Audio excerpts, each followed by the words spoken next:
On Christmas Eve, when Ashbourne Hall glittered like a crown set upon the frozen hills, she arrived as quietly as a footnote in another family's history. Snow clung to the hems of silk gowns, and the wheels of arriving carriages groaned beneath their burdens of privilege. Inside, light spilled from 1,000 candles, refracted through crystal and gilt, casting warmth upon centuries of inherited certainty.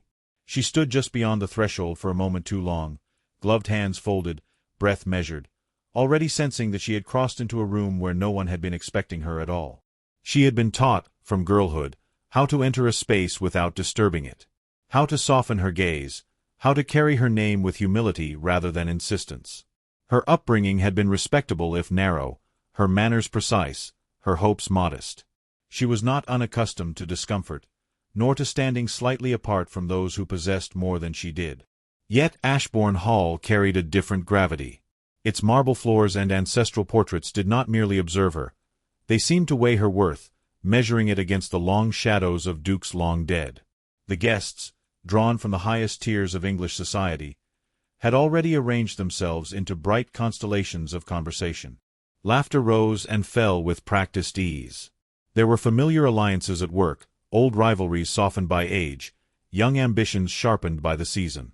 When she stepped fully inside, the shift was subtle but unmistakable. A pause lingered half a second too long. A pair of eyes followed her, then another. She felt the room adjust, as though recalibrating around an anomaly it had not anticipated. No servant announced her name.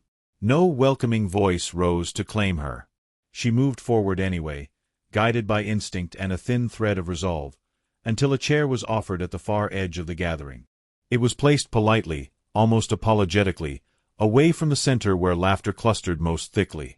She accepted it with a nod and smoothed her skirt, every motion deliberate. From there, she could see the long tables laid with silver and holly, the towering tree adorned with candles, and the empty space reserved at the head of the room.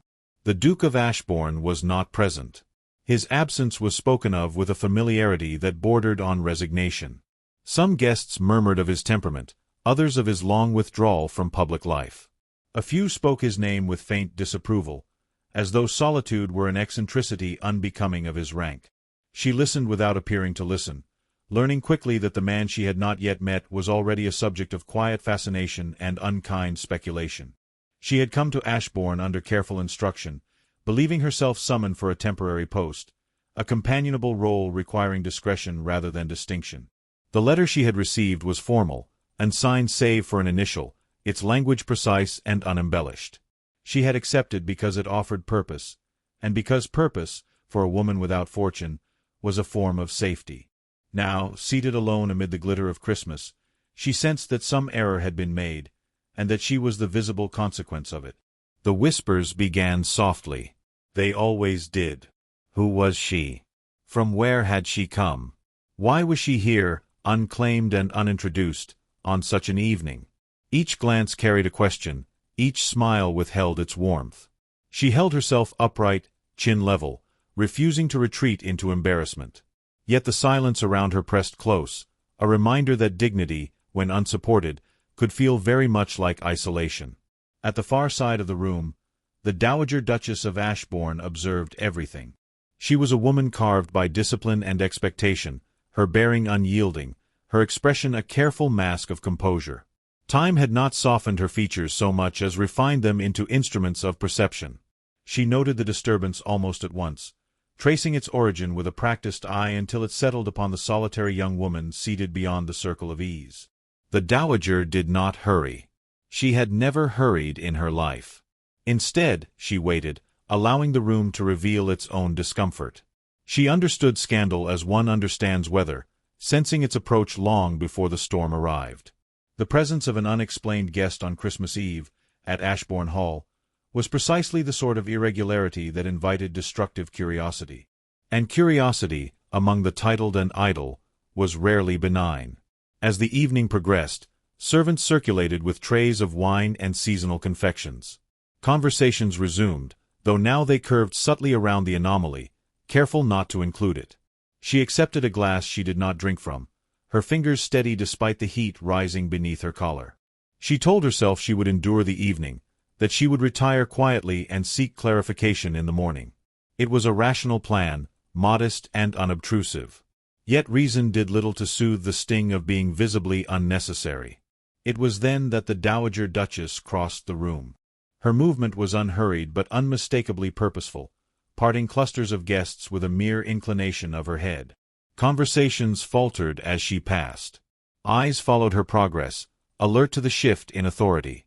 When she stopped before the solitary young woman, silence deepened, stretching taut with anticipation. "My dear," the dowager said, her voice smooth and low, "you look quite overwhelmed." The words were courteous, but they carried no softness. She studied the young woman's face, noting the careful restraint, the unblemished manners, the quiet refusal to crumble. It was enough. The dowager leaned closer, close enough that her breath stirred the other's hair, and spoke again, this time scarcely above a whisper. "For the sake of this house," she said, "you will pretend to be my son's fiancée." The sentence landed without ceremony, its weight immense. The young woman's breath caught, though she did not gasp.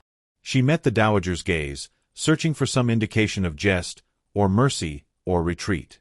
There was none. What she found instead was calculation sharpened by necessity. The dowager straightened at once, turning slightly so that others could see her hand resting lightly upon the young woman's shoulder. Louder now, for the benefit of listening ears, she said, "Come, my son will be joining us shortly. You must not sit alone." The effect was immediate. The room recalibrated again, this time with audible interest. Whispers transformed, acquiring new shapes and implications. The young woman rose as instructed, her movements automatic, her mind racing. She understood, even in that suspended moment, what was being asked of her. To refuse would invite humiliation and expulsion. To comply would entangle her in a deception of formidable consequence. She chose survival. She allowed herself to be guided forward, her arm resting where it was placed, her expression composed with effort. Somewhere deep within, a tremor of fear gave way to a steadier resolve. If she was to be mistaken for something she was not, she would at least wear the illusion with honor. The doors at the far end of the hall opened then, admitting a rush of cold air and the figure of a man framed in shadow. Conversations stilled as the Duke of Ashbourne entered his own house. He was taller than she had imagined, his bearing restrained, his expression guarded. His gaze swept the room once, accustomed to scrutiny yet resistant to it, and then paused upon her. For a moment, neither moved. In that suspended space, amid candlelight and whispered expectations, a decade of solitude met an unexpected presence. She felt his attention settle upon her with surprising weight, not unkind, but searching. The dowager's hand tightened almost imperceptibly, as if to anchor them both to the fiction now set in motion. "Mother," the Duke said at last, his voice measured, "you sent for me." "Yes," she replied smoothly. "Allow me to present the lady you have so imprudently neglected to introduce." The Duke's gaze returned to her, questioning now, and something colder, too. She inclined her head, every lesson of restraint summoned at once. Whatever she had been before this moment no longer mattered. She stood, suddenly and irrevocably, at the center of a story that was not hers to refuse, only to endure. In the days that followed that ill-fated Christmas Eve, the fiction once spoken in haste took on a life of its own, expanding into the quiet corridors of Ashbourne Hall like a draught that could not be shut out. By morning, the servants had already adjusted their manner toward her, their bows deeper, their glances more curious. She was no longer merely a guest without explanation. She was now the Duke's intended, and that single distinction reshaped every interaction she encountered. Breakfast was laid for two instead of one. Her place set nearer the head of the table, as though proximity alone might teach her how to belong. The Duke did not speak of the matter at once. When he joined her in the pale winter light of the dining-room, his greeting was polite to the point of austerity.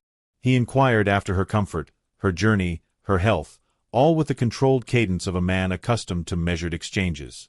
She answered with equal restraint, careful not to betray uncertainty.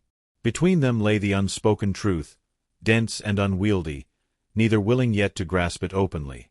It was his mother who orchestrated their proximity.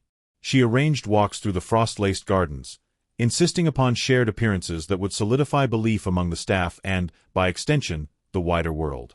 During these walks, the Duke kept a respectful distance, his hands clasped behind his back, his gaze fixed upon the gravel path ahead.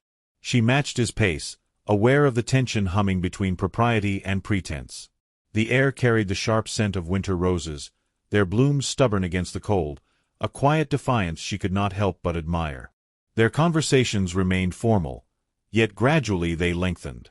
He spoke of estate matters, of responsibilities inherited rather than chosen, his voice low and deliberate. She listened attentively, offering thoughtful responses that surprised him more than once. It became evident that she possessed not only good manners but also a keen intelligence, shaped by observation rather than indulgence. He began to ask her opinion, first tentatively, then with increasing interest, as though testing the ground beneath a foot long and used to trust.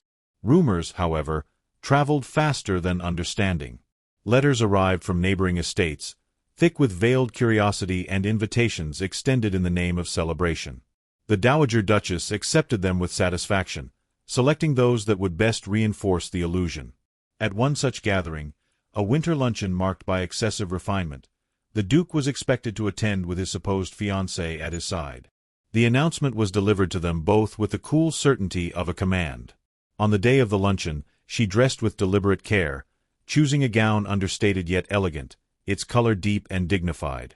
As she descended the staircase, the Duke waited below, his expression unreadable. When he offered his arm, the gesture was precise, almost ceremonial, but his fingers tightened briefly around hers, a fleeting acknowledgment of shared vulnerability. That small contact unsettled her more than any whispered speculation. The luncheon unfolded beneath chandeliers heavy with crystal, every surface polished to brilliance. She felt the scrutiny at once, the subtle appraisals concealed behind smiles. The Duke remained attentive, guiding conversation when necessary, deflecting probing questions with tact. When a prominent lady remarked upon the suddenness of their engagement, his reply was calm, unwavering, his gaze steady as he spoke of private decisions and the value of discretion. She sensed then that he was not merely participating in the deception but actively sustaining it. Later, as they stood apart from the crowd near a tall window overlooking the gardens, he pressed a small object into her gloved hand. It was a book, modestly bound, its pages worn with use. "For the evenings," he said quietly, not meeting her eyes. "Ashbourne can be silent." The gift was simple, yet it carried a weight of thoughtfulness that unsettled her defenses. She thanked him, aware that this token, though innocent in intent, would be interpreted as intimacy by those who observed. The interpretation came swiftly. By the following morning, murmurs of scandal had sharpened, transforming speculation into assertion. Some spoke approvingly of the match, others with thinly veiled envy. A few questioned her origins, her worthiness, their doubt laced with condescension. She bore it with composure, though each remark lodged within her like a small stone. The Duke, upon hearing of these whispers, addressed them indirectly, increasing their public appearances, his demeanor unassailable. Yet in private, restraint began to falter. One evening, as snow fell thickly against the windows, they found themselves alone in the library. Firelight cast shifting shadows across the shelves, illuminating the spines of books accumulated over generations. He stood opposite her, hands resting upon the mantel, his posture tense. "This cannot continue indefinitely," he said at last, the words heavy with implication. She agreed, her voice steady despite the fear tightening her chest. They spoke then of necessity, of consequence, of the narrow paths available to them both. Still, neither proposed an end. Instead, the days layered upon one another, each reinforcing the fiction with new gestures. A shawl draped over her shoulders during a cold carriage ride. His quiet intervention when a guest spoke unkindly. Her careful defense of his solitude when others dismissed it as arrogance. These moments, small yet cumulative, altered the space between them. What had begun as obligation began to resemble choice, and that resemblance frightened them both. The Dowager Duchess observed the shift with measured approval, though her expectations remained pragmatic. She reminded them of the stakes with subtle remarks, of lineage and legacy, of the unforgiving memory of society. Her approval, when it came, was conditional, rooted less in affection than in outcome. Yet even she could not entirely suppress the satisfaction of seeing her son engage with the world he had long avoided.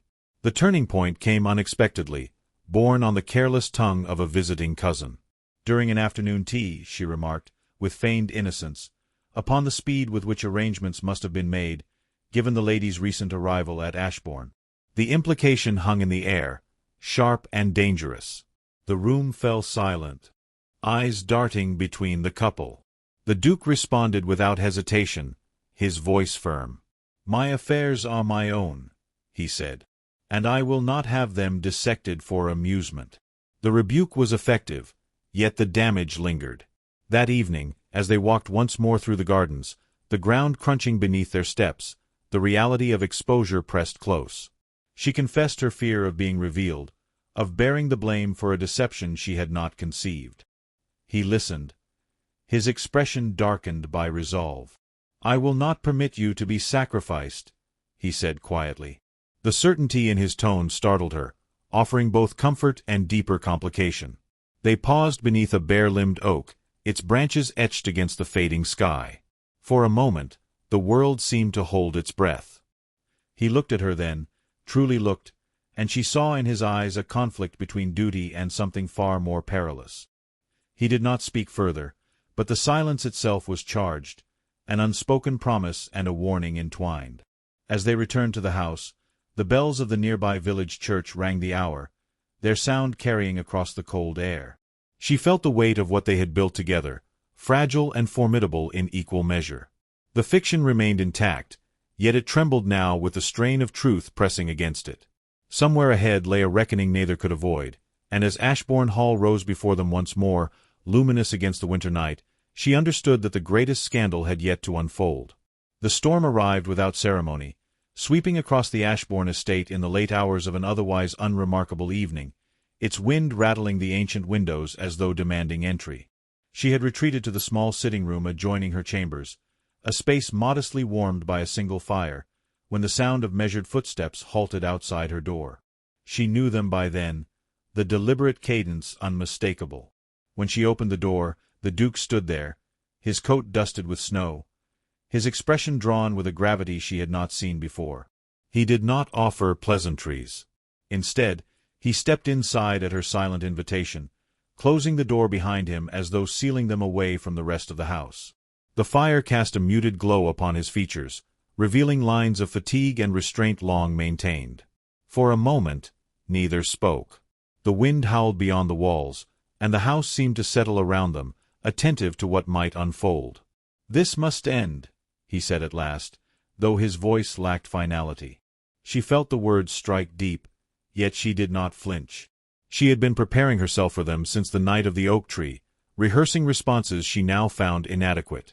She gestured toward the chair by the fire, and he accepted it, though his posture remained rigid, as if prepared to rise again at any moment. "I know," she replied softly. "But endings, like beginnings, require truth." The words surprised them both. She had not intended such candor, yet it felt necessary now, unavoidable. He studied her face, as though seeing it anew, stripped of the performance they had both sustained. He drew a slow breath. "10 years ago," he began, his gaze fixed upon the flames, "I was promised to a woman chosen for me before I had any notion of choice." His tone was even, but beneath it lay an undercurrent of bitterness carefully contained. She was clever, ambitious, and wholly unsuited to patience. When she left, she did so publicly, with explanations designed to wound.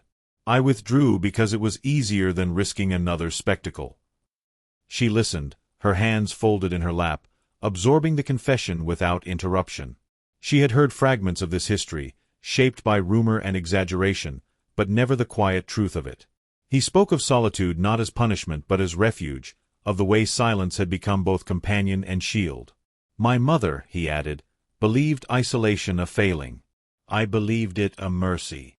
When he looked at her again, his eyes held a question he did not voice. She understood it nonetheless. She rose and crossed to the window, resting her hand against the cold glass. "I did not come here seeking this," she said. "The letter I received offered employment, nothing more. I accepted because I wished to remain useful, to stand on my own efforts rather than the charity of relatives. She turned then, meeting his gaze steadily. The mistake that brought me to Ashbourne was not of my making, yet I have borne its consequences. He nodded once, acknowledging the shared burden. The fire crackled, punctuating the silence that followed. If the truth were revealed, he said, it would fall hardest upon you. The admission carried weight, an acknowledgment of responsibility that went beyond courtesy. Society forgives men their misjudgments. It is less generous to women. The words settled between them, heavy and undeniable. She felt the familiar tightening of resolve within her, the instinct to minimize her own cost for the sake of others. Yet something in his expression restrained her.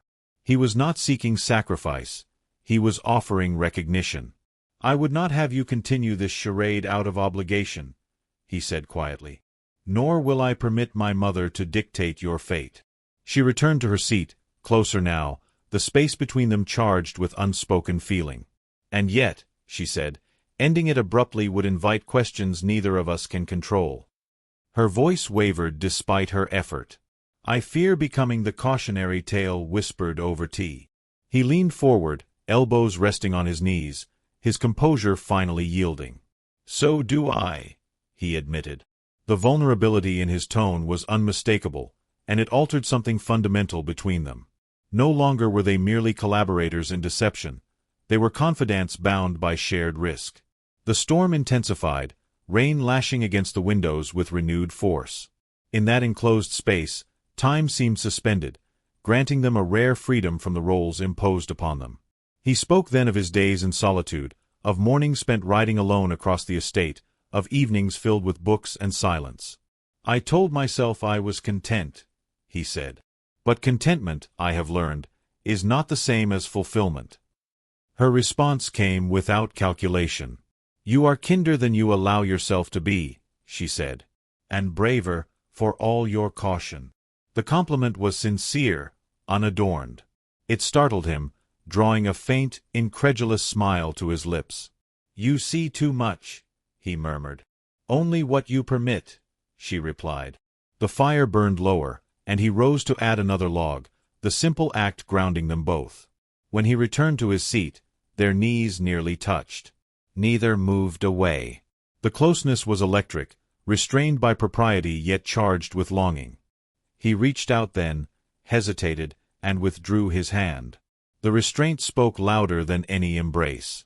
We cannot continue as we are, he said again, though now the words carried a different inflection. But nor can I pretend that the thought of you leaving leaves me untouched. He met her eyes fully, the admission bare and unguarded. I find that I no longer wish for the solitude I once defended so fiercely.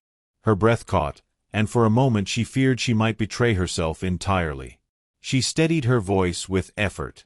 If we proceed, she said, it must be with honesty, whatever form it takes. The courage required to voice the condition cost her dearly. Yet she held his gaze, unwilling to retreat. He inclined his head, solemn as any vow. Then honesty it shall be. Outside, the storm began to subside, its fury diminishing into a steady rain. The shift felt symbolic, though neither remarked upon it. When he finally stood to leave, he paused at the door, turning back to her with an expression of quiet resolve. Whatever comes, he said, you will not face it alone. The promise lingered after he departed, echoing through the room like the last note of a solemn hymn. She sank into her chair, heart racing, aware that the pretense they had sustained was irrevocably altered. The truth had been spoken, and with it came a new peril, one far more intimate than scandal. As the fire dwindled to embers, she understood that the next step would demand courage neither of them could any longer postpone. The morning of reckoning dawned pale and deliberate, the kind of winter light that revealed rather than concealed. Ashbourne Hall stood hushed beneath a thin veil of frost, its grandeur momentarily subdued by the clarity of the hour. She dressed with careful composure, selecting garments neither extravagant nor timid, aware that whatever unfolded would be remembered less for ornament than for resolve. The house itself seemed to wait with her, as though every corridor and archway understood that pretense had reached its natural end. The gathering was modest by design, a Sunday service at the village church followed by a restrained reception on the estate, yet its significance outweighed any grand ball. Attendance was assured, curiosity sharpened by weeks of speculation.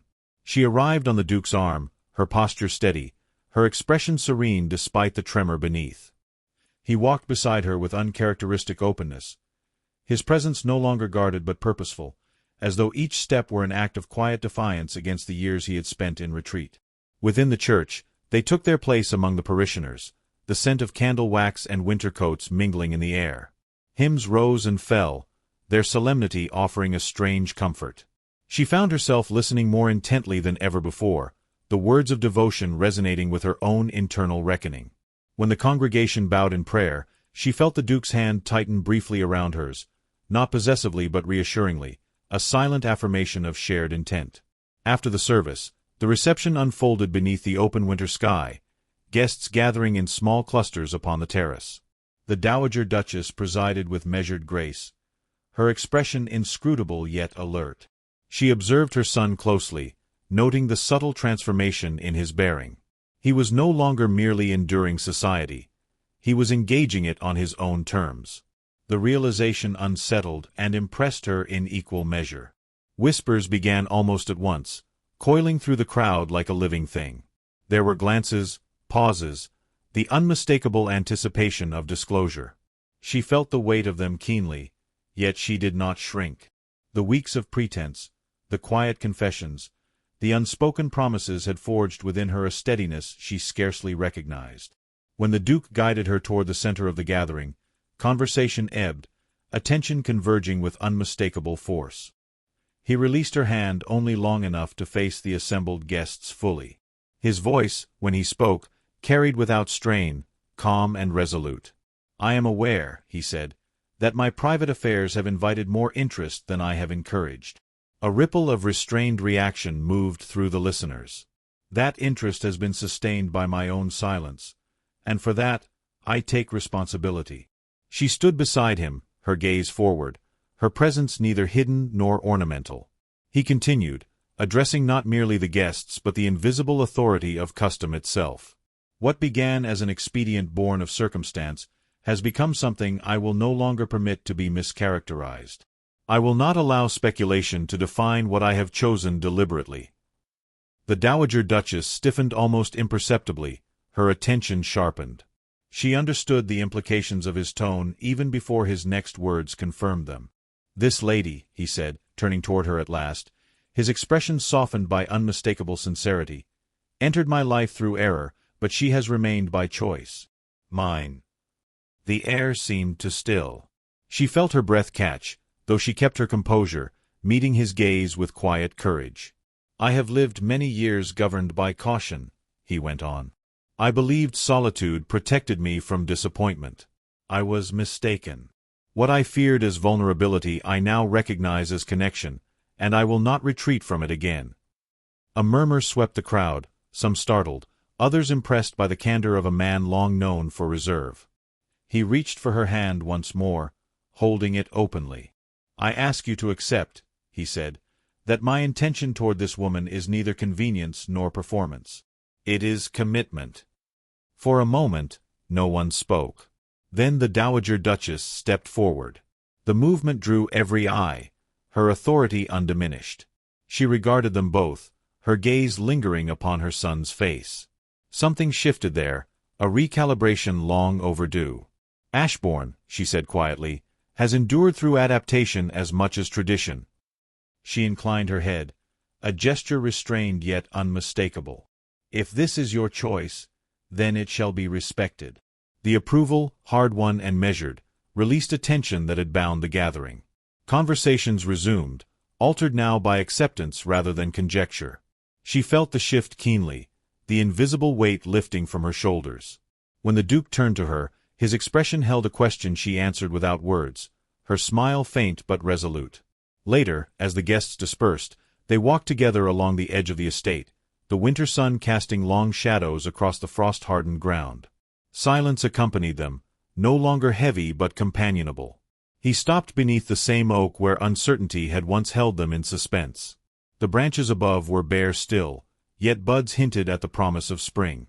"I would ask you formally," he said, his tone softened by gravity rather than ceremony, "if you would consent to become my wife, not as a solution, but as a partner." The simplicity of the words belied their depth. She felt tears gather unbidden, yet she did not look away. "I would," she replied, her voice steady, "because I choose you as freely as you choose me." He drew her into an embrace then, restrained yet profound, the kind that conveyed assurance rather than possession. In that moment, Ashbourne Hall behind them seemed less a monument to inheritance and more a home awaiting renewal.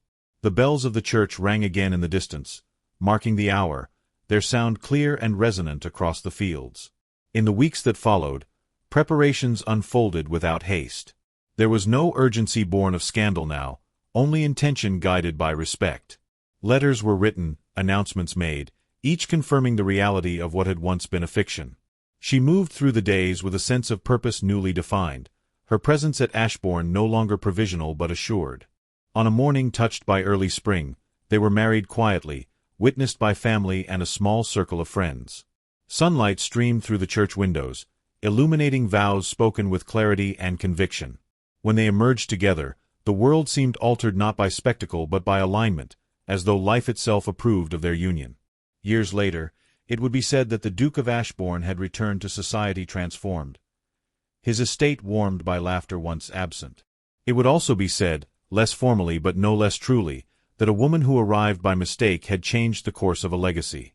As for them, they measured success not by reputation but by the quiet certainty of shared mornings and unguarded evenings, proof that love, when chosen with courage, could redeem even the longest solitude.